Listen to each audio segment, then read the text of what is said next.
Quelques minutes. Vas-y. L'enfer allait se déchaîner. Je me disais, ils vont me tuer. T'arrêtes pas, cours. Quand quelqu'un essaie de s'évader, une chose est sûre, c'est qu'il est prêt à tout. On craignait qu'il soit armé. File-moi la caisse! C'est ça la liberté.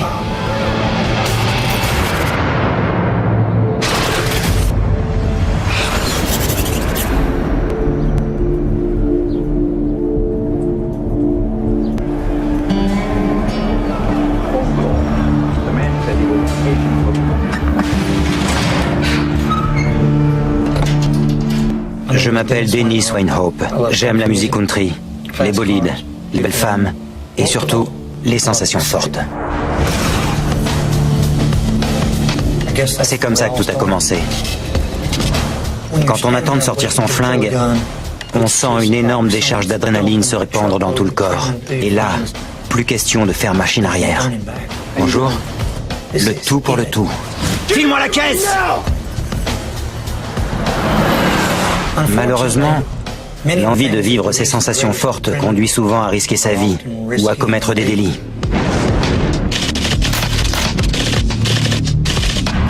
Je n'avais jamais blessé personne. Mais on m'a condamné à 80 ans de prison. Et puis on m'a mis dans un bus, direction la prison de Darrington, au sud de Houston. J'avais 22 ans.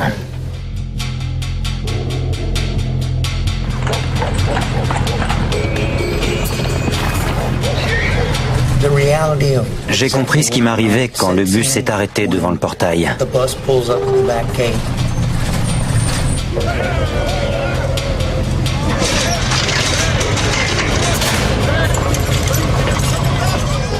De la viande fraîche, celui-là est pour moi. On vous balance tout un tas de cochonneries. Il est pour moi, celui-là.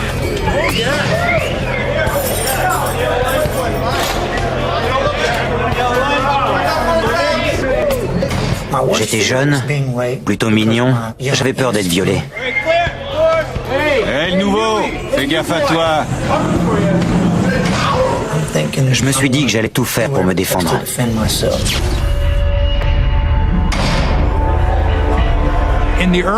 Au début des années 90, j'étais enquêteur à la prison de Darrington. La prison avait la réputation d'être très violente.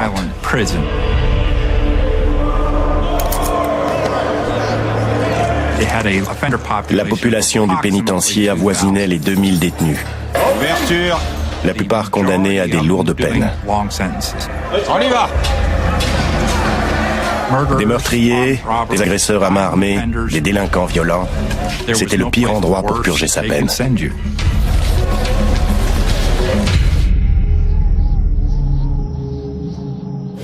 J'ai fait le tour du propriétaire. J'ai observé les environs pour évaluer les distances.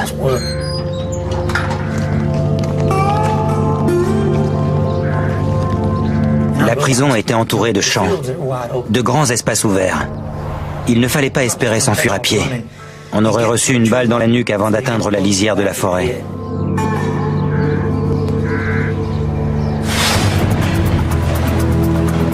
J'ai pris un boulot dans les cuisines de la prison. C'est là que j'ai rencontré Harry. T'es nouveau, non? Ouais, Dennis Hope. Harry Decker.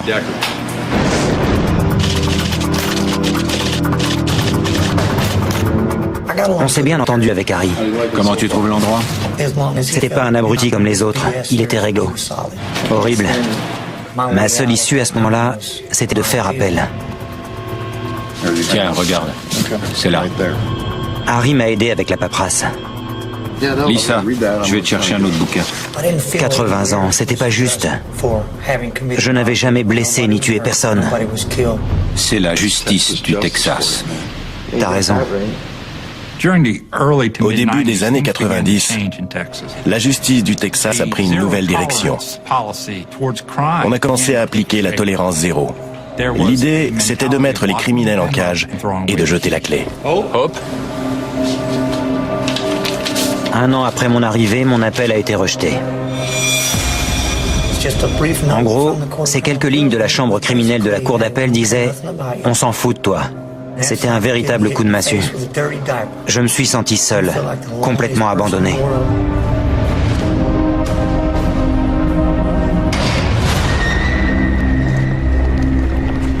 En prison, beaucoup de gens parlent de s'évader, mais ils finissent par se laisser engluer dans le quotidien. Et il faut un événement traumatisant pour les sortir de ce quotidien. Pour moi, ça a été la mutinerie.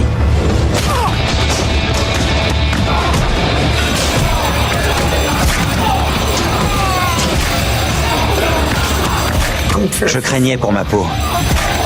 J'avais peur de recevoir un coup de couteau et de crever. J'avais jamais vu autant de sang.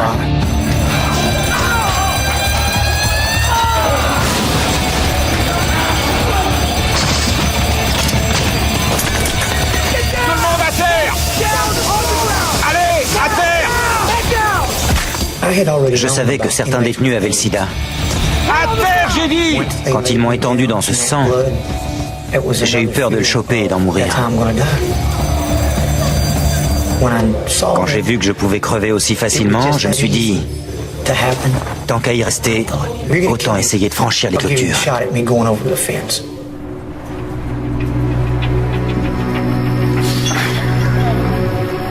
Harry, Ouais. ça va? Ouais, ça va. Si on se tire pas d'ici, ils vont nous tuer. Si t'y vas, j'y vais aussi. Je suis sérieux, Harry.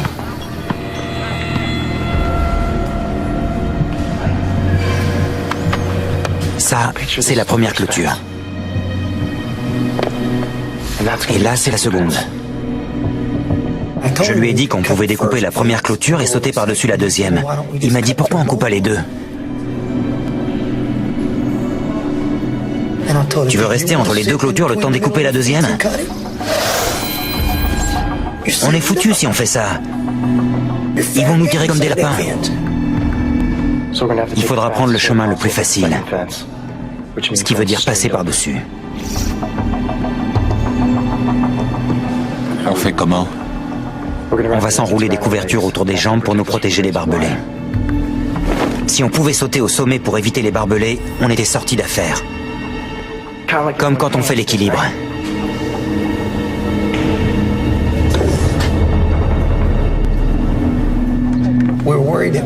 On avait peur de se blesser sur les barbelés. Si la blessure était mortelle ou qu'on ne pouvait pas arrêter l'hémorragie, c'était foutu. Et notre plus grande crainte, c'était qu'ils ouvrent le feu avant qu'on atteigne la deuxième clôture.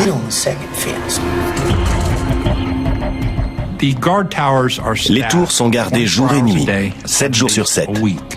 Les consignes sont claires. Si un détenu essaie de s'évader, les gardes n'hésiteront pas à tirer. C'est du calibre 223. Ça tue son homme sur place.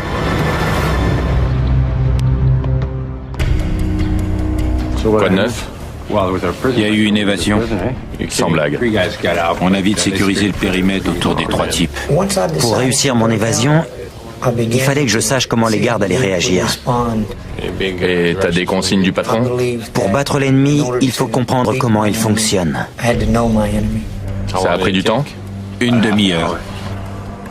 J'ai appris que le périmètre faisait 8 km et qu'il le mettait en place aussi vite que possible. Notre cauchemar, c'est que le détenu sorte de ce périmètre.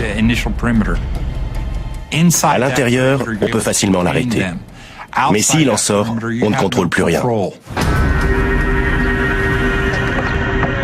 On n'a pas 36 solutions. Ce chiffre de 8 km s'est gravé dans ma mémoire. Il faut qu'on franchisse les clôtures et qu'on fasse 8 km en moins de 30 minutes. 8 kilomètres? 8 km. Il faut qu'on s'entraîne. Courir 8 km aussi vite que possible.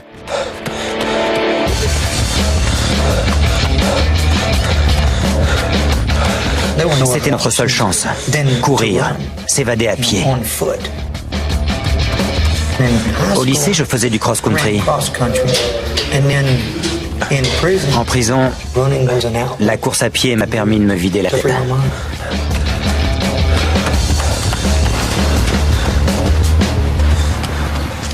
Je m'imaginais courir sur une plage. Je pensais à la liberté.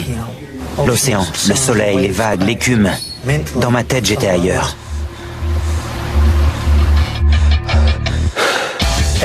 C'est ce qui me permettait de courir en permanence.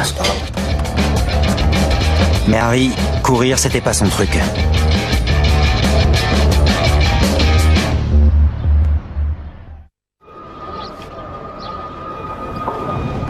Pour franchir les clôtures, on allait avoir besoin de l'aide d'un type qui bossait à l'entretien.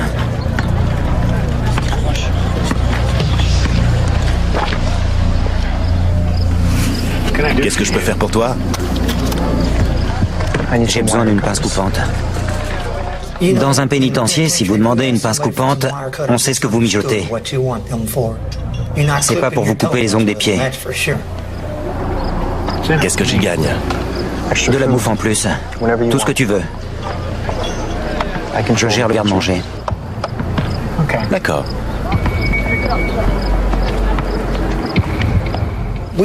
On a discuté plusieurs fois pour savoir comment faire passer la pince. Et un jour, il m'a dit, je l'ai. Ce sera sous ton plateau. Fais gaffe à pas te faire choper. Et si c'est bon, je te les passe.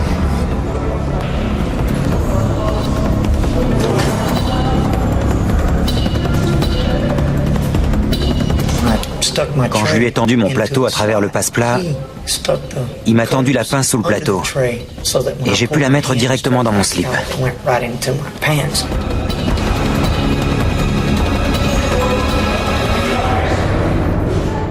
Je tremblais plus que pour un braquage. Si l'un des gardes m'arrêtait pour me fouiller, c'était mort. J'avais les mains moites.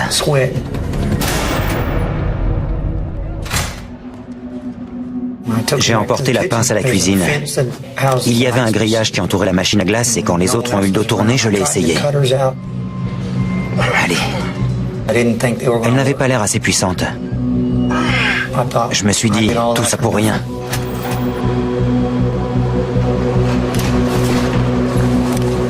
J'ai caché la pince avec la viande dans le congélateur. Et je me suis dit, les pinces Monseigneur ont de grandes poignées. Il m'en faudrait sur la mienne pour faire levier. Alors j'ai eu l'idée de couper des tubes de cuivre et de les assembler sur ma pince.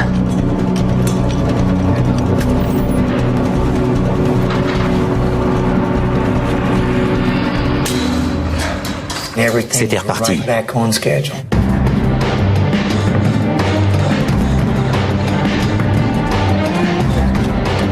Mais tout ça ne servait à rien si on ne savait pas où aller une fois la clôture franchie.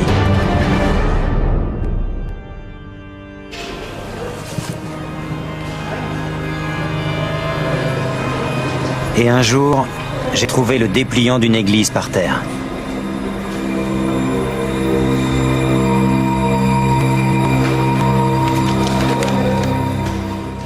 Je l'ai ramassé. Au dos, il y avait une carte de la région. J'en croyais pas mes yeux. C'est dingue. C'est pas possible. C'était comme un message. Il faut que tu partes.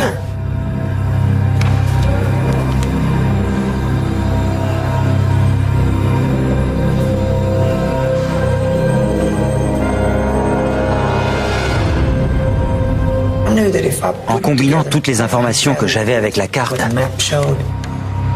je ne courais plus à l'aveugle. Le périmètre de sécurité devenait palpable. J'en connaissais les limites. Je savais où aller pour les franchir et en sortir. J'avais moins de 30 minutes pour suivre les lignes électriques et franchir l'A288, le périmètre de 8 km autour de la prison. Ensuite, direction Houston au nord-est. Tout était prévu. Plus rien ne me retenait.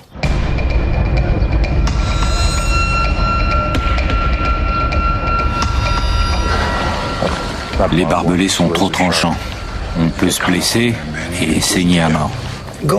Passer par-dessus la clôture, c'était l'option la plus dangereuse. On a cherché des solutions pour diminuer le danger. C'est là qu'on a pensé à couper les projecteurs. J'ai commencé à chercher où était le générateur qui alimentait les lampadaires. Et si on pouvait le couper?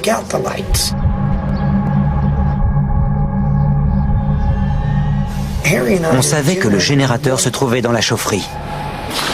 Salut Johnny. Il y avait un type qui venait d'être viré de la chaufferie. Il nous a renseignés. L'alimentation de toute la prison passe par la chaufferie.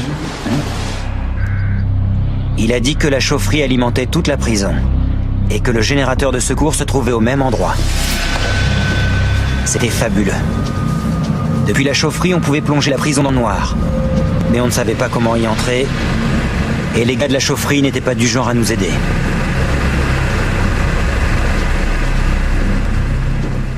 À Darrington, la chaufferie était gérée par des détenus de confiance. Et la plupart étaient fiers d'avoir cette responsabilité.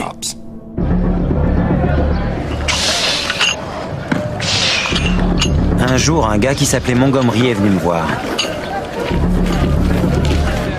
Salut, je peux te parler?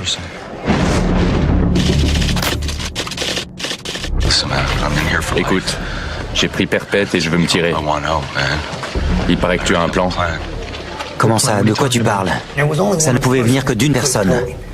Qui t'a dit ça? Quelqu'un? Alors amène-le-moi que je vois qui c'est, d'accord? D'accord. J'étais furieux que le gars en question n'ait pas su tenir sa langue. T'as vraiment une grande gueule, toi. C'est qui ce type? Calme-toi. Jason est réglo. Tu peux compter sur lui. Je savais rien de ce type. Mais j'ai décidé de le prendre avec nous. Si je refusais, il risquait d'aller tout raconter. Ok, c'est bon.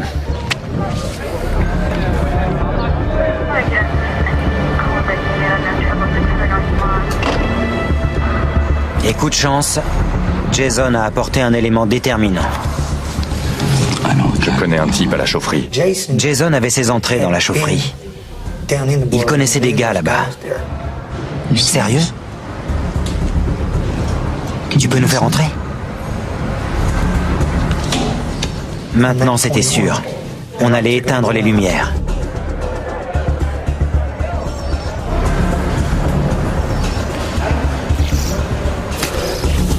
J'arrêtais pas de me demander si je n'oubliais pas quelque chose.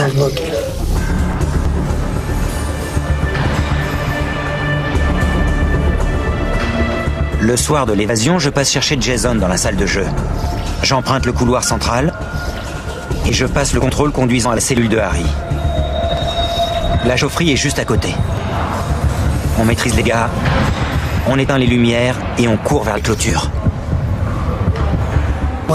Je faisais tout le chemin dans ma tête et je me répétais, ça va marcher. Tout est prévu. Il n'y a plus qu'à le faire.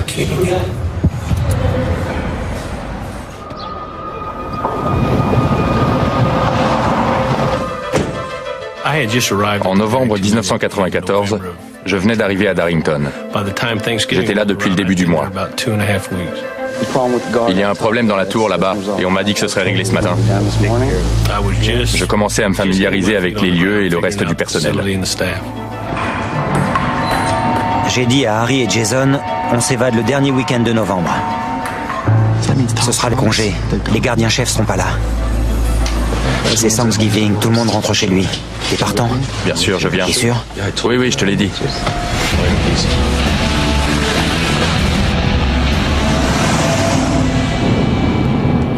Le mercredi avant Thanksgiving, j'ai quitté la prison. Je suis passé chercher mes enfants et je suis parti chez ma mère à Killeen, à 4 heures de Darrington.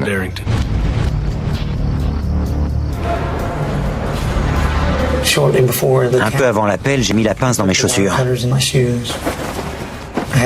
J'ai fait un paquet avec ma couverture.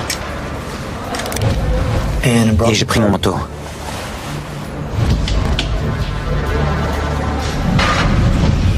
Quand ils ont ouvert pour qu'on aille manger, je me suis dit, je ne reviendrai pas dans ma cellule. Au bout du couloir, j'ai descendu les escaliers et j'ai retrouvé Jason. T'es prêt? On y va? Le plus dur, c'était de franchir le contrôle menant à la cellule de Harry. On compte et recompte sans arrêt les détenus. On s'assure qu'ils sont bien autorisés à être là où ils sont.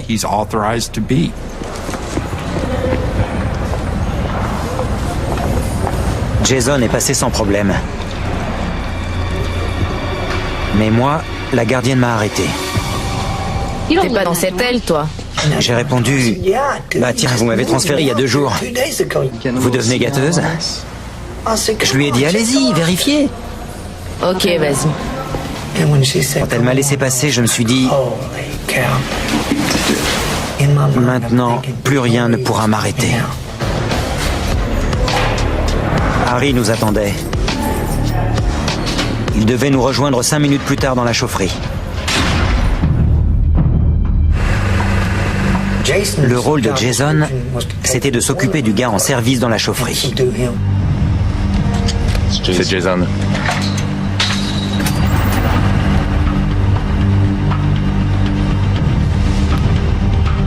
Mais au bout de 5 ou 6 minutes, il n'avait encore rien fait.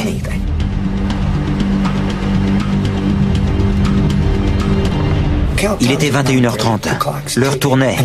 Et plus on attendait, plus on avait de chances de voir s'amener un gardien. Je ne pouvais plus attendre. Il fallait que j'aille voir ce qui se passait.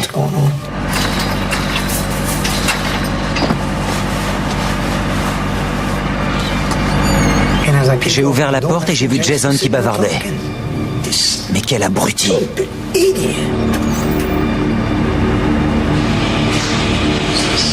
Je peux lui parler une seconde? Vas-y.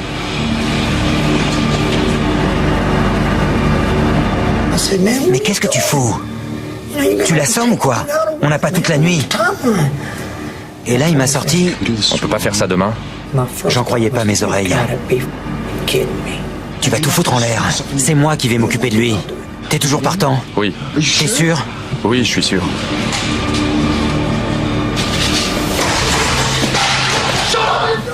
Je l'ai pris à la gorge et je l'ai plaqué au sol.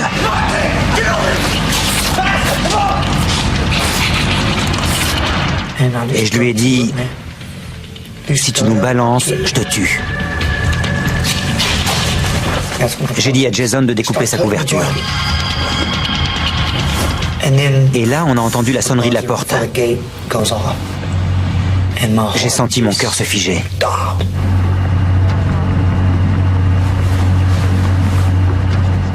J'ai attrapé un tournevis et je suis allé jusqu'à la porte. Qui c'est? C'est moi, mec. C'est Harry. Quand j'ai vu que c'était Harry, j'étais soulagé. Allez, allez, allez. Allez, Harry, grouille!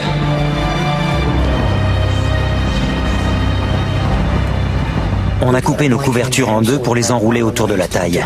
On a fait des trous avec un tournevis et on a utilisé des lacets pour faire une ceinture. Pour éloigner les chiens, on a enfilé des chaussettes sales volées à la laverie par-dessus nos chaussures. Et on les a couvertes de piment de Cayenne. On était prêts. J'ai commencé à sectionner les fils du générateur de secours. Je me disais, c'est la dernière étape avant le grand final. Dans quelques minutes, le générateur sera inutilisable. Ce sera le chaos et ils n'auront aucun moyen de le remettre en marche. C'est lequel? T'es sûr? Tu vas le couper?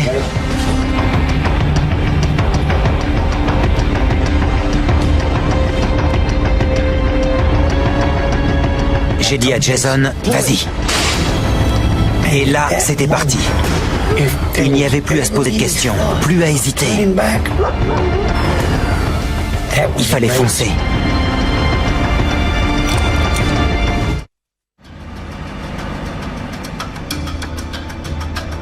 Bon, on y va. On a entendu les cris des détenus.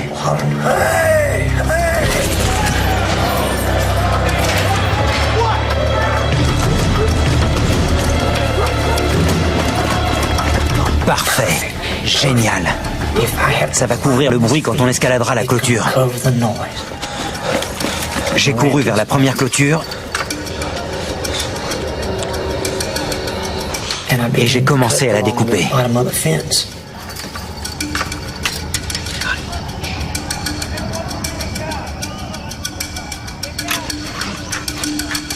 L'angoisse commence à monter et on se dit « Allez, plus vite !»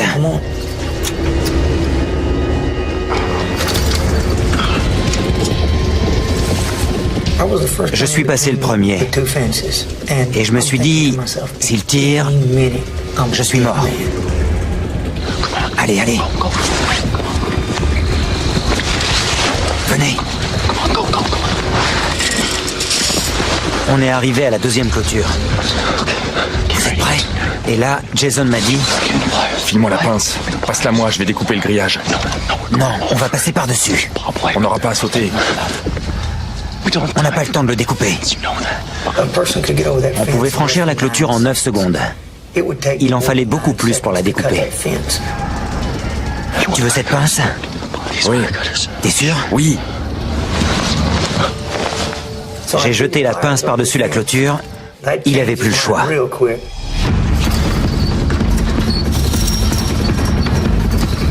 Mon manteau s'est pris dans les barbelés, mais mon poids m'a entraîné de l'autre côté. Quand j'ai touché terre, je suis sorti physiquement, mais aussi mentalement de la prison. Devant moi, j'avais un espace ouvert, sans barrière.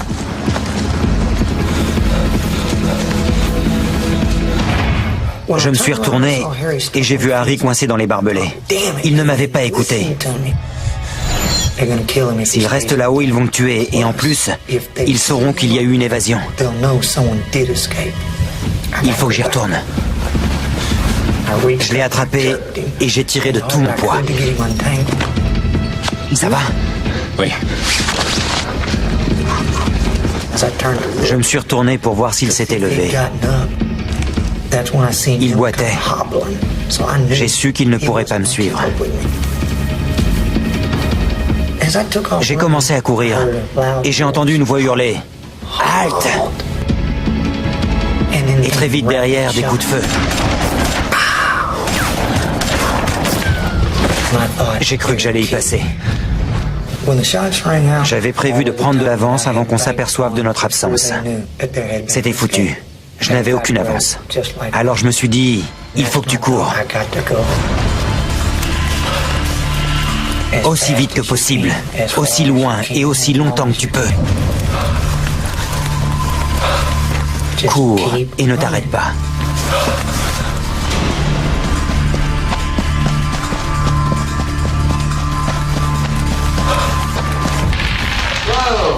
Joli coup, bravo. Une paire de deux, bien joué.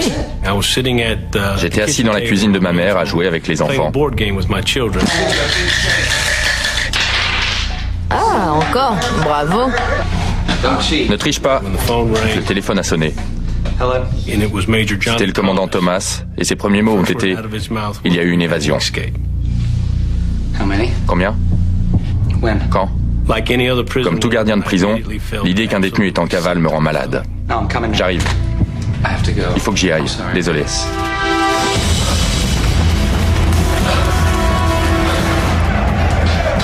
L'aile dont je m'occupais était plongée dans le chaos.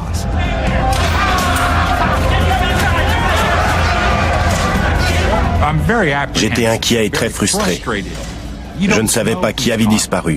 Tout ce qu'on savait, c'est qu'il y avait eu des coups de feu et des actes de sabotage. Et on faisait de notre mieux pour gérer la situation.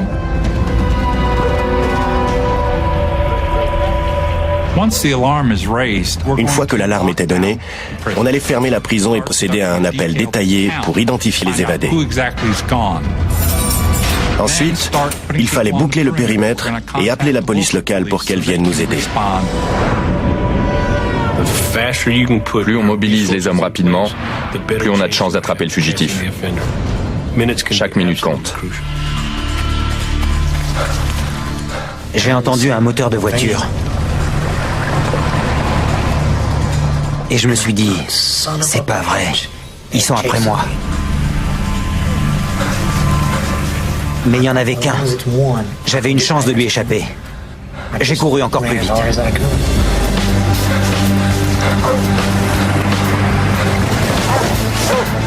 Tu peux y arriver, vas-y.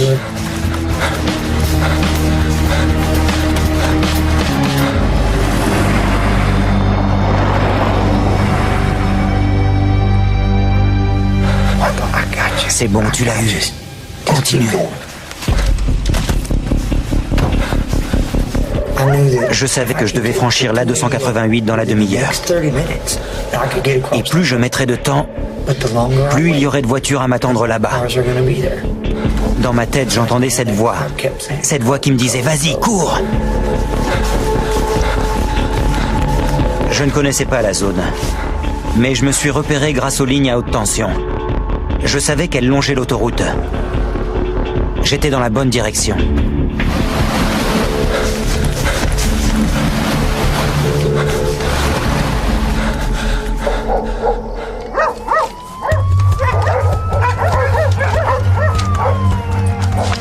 Commandant, on en est où? Quand je suis arrivé, on m'a dit que les chiens avaient détecté une trace qui menait à un bois, tout près de la prison. On a repéré 2 pistes, mais la plus forte allait de ce côté. D'après eux, les 3 fugitifs s'étaient réfugiés dans les bois et ils étaient encerclés. Mais les chiens ont reniflé 2 pistes. Quelqu'un s'occupe de l'autre? On contrôle la situation.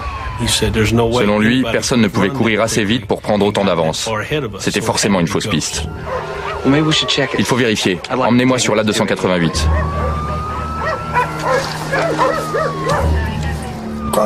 Pour moi, traverser cette autoroute, c'était les maîtres échecs et maths. Toutes les pièces étaient en place. J'ai bien observé les voitures pour être certain de les identifier correctement. J'ai attendu un vide dans la circulation et j'ai traversé à 4 pattes. Dans la nuit, on croirait un chien.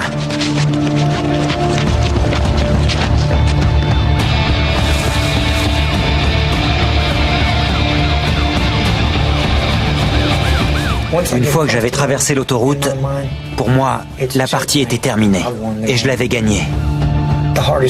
Le plus dur est fait. Maintenant, ça va être du gâteau.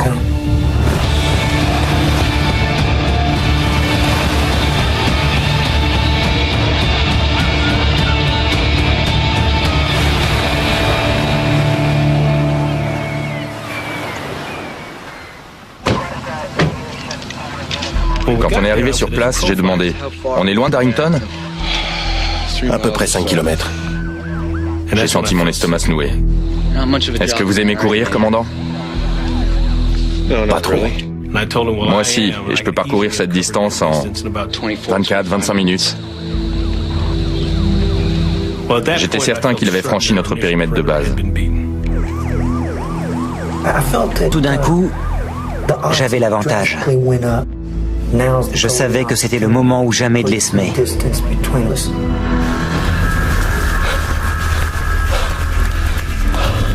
Un détenu a disparu dans la forêt près de la prison de Darrington. Une chasse à l'homme a été lancée pour fouiller les sous-bois. À ce moment-là, on avait entre 180 et 250 hommes lancés aux trousses des fugitifs. Ils avaient fouillé les 2 tiers du bois quand l'un d'eux a touché quelque chose au sol. Il s'est avéré que c'était Montgomery.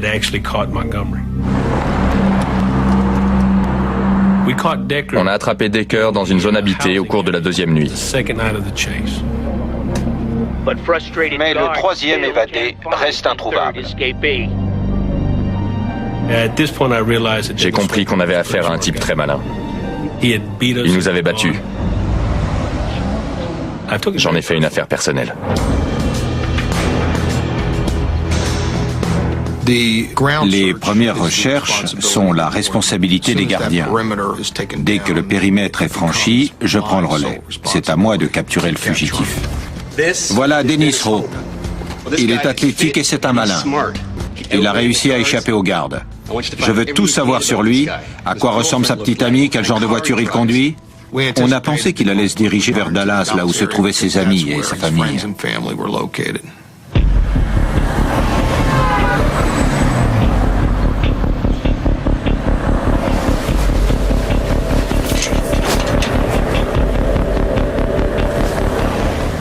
J'avais besoin d'argent.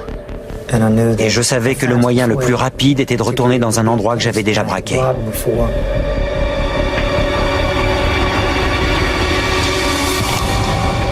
Ça n'était plus qu'une question de temps. Dallas, prépare-toi, j'arrive. Excusez-moi, monsieur, vous pourriez m'avancer? La plupart de ces individus sont des psychopathes. Bon, j'ai besoin de ta voiture. Tu vas faire exactement ce que je te dis. Ils vont s'attaquer à n'importe qui. Garde-toi là.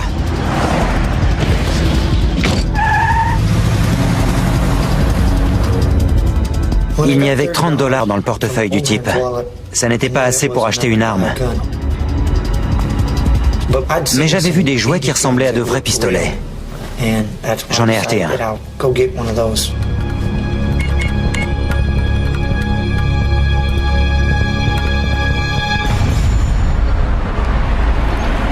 Je suis allé dans une épicerie que j'avais déjà braquée. Je savais qu'on était à l'heure où il faisait la caisse. Je suis entré, et comme prévu, le coffre était grand ouvert.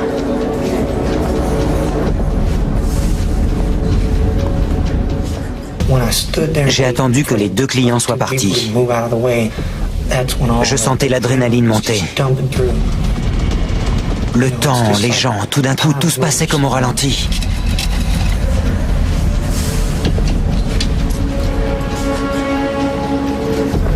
Je lui ai demandé l'heure. Elle a rien vu venir.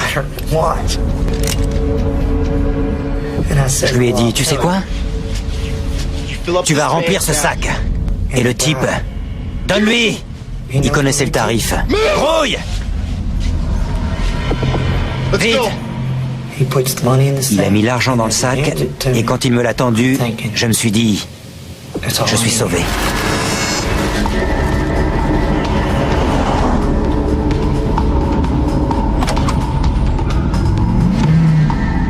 Maintenant, je vais avoir tout ce dont j'ai besoin.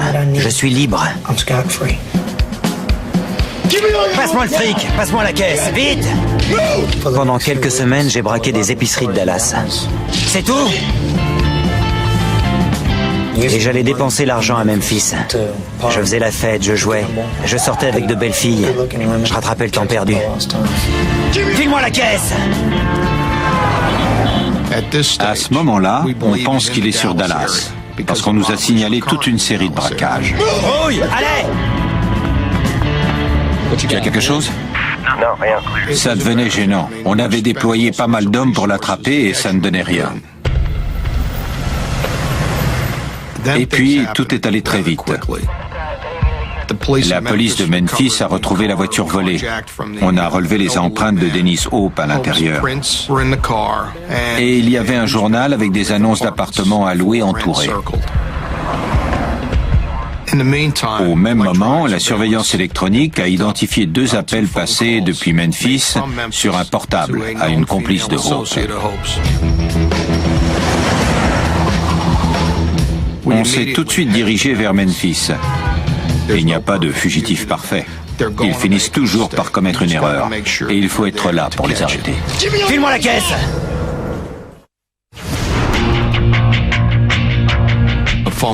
L'appel nous a conduit à une usine d'emballage de viande.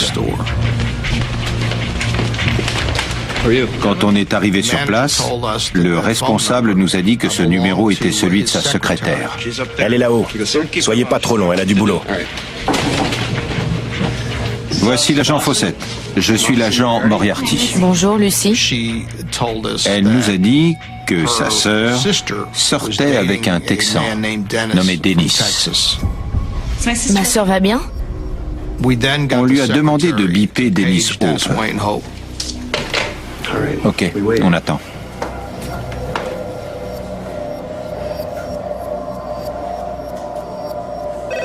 Il a rappelé.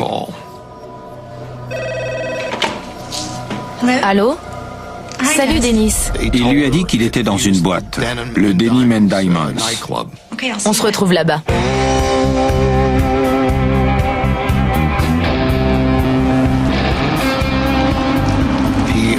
Il a dit aussi qu'il conduisait une belle voiture, qu'il portait un chapeau de cow-boy blanc, un jean, des bottes et une chemise western.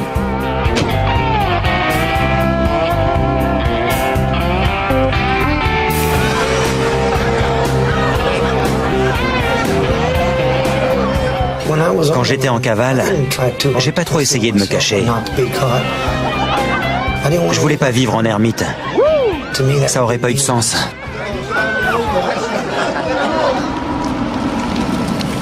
On est allé au Denim and Diamonds et on a cherché sa voiture.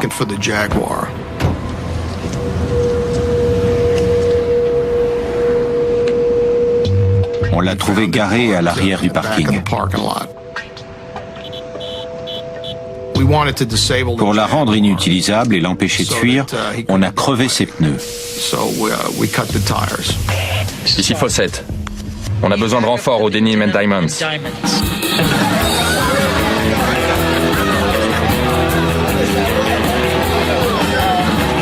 On est entré et je l'ai tout de suite repéré. Notre crainte, c'était qu'il soit armé et qu'il y ait une fusillade dans le bar qui était bondé. On a décidé de s'approcher de lui et de l'immobiliser. J'ai cru voir quelqu'un qui m'observait. Mais j'ai pas repéré le flic tout de suite. Calme-toi. Pas la peine d'être parano.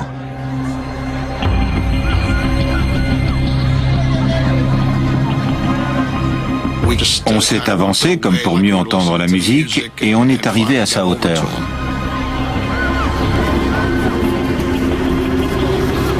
On s'est regardé, on s'est fait un signe et on lui a sauté dessus. Lâchez-moi! Lâchez-moi! Lâchez-moi, bande de... Salopard. Et là, ils m'ont crié « On sait qui tu es !» Lâchez-moi! Tous ces efforts. J'ai tout foutu en l'air, juste parce que j'ai pas fait gaffe. Il était sous le choc. Il n'arrivait pas à croire que 2 flics étaient venus du Texas jusqu'à Memphis pour le capturer. Lâchez-moi! Lâchez-moi! Lâchez-moi! J'étais complètement abattu. La vie telle que je l'avais voulu n'était plus qu'un souvenir.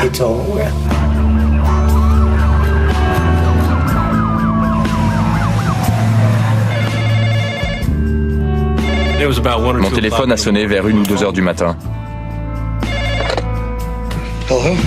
Dennis Winhope, vous l'avez eu? J'étais fou de joie. Pour moi, on avait remis les compteurs à zéro.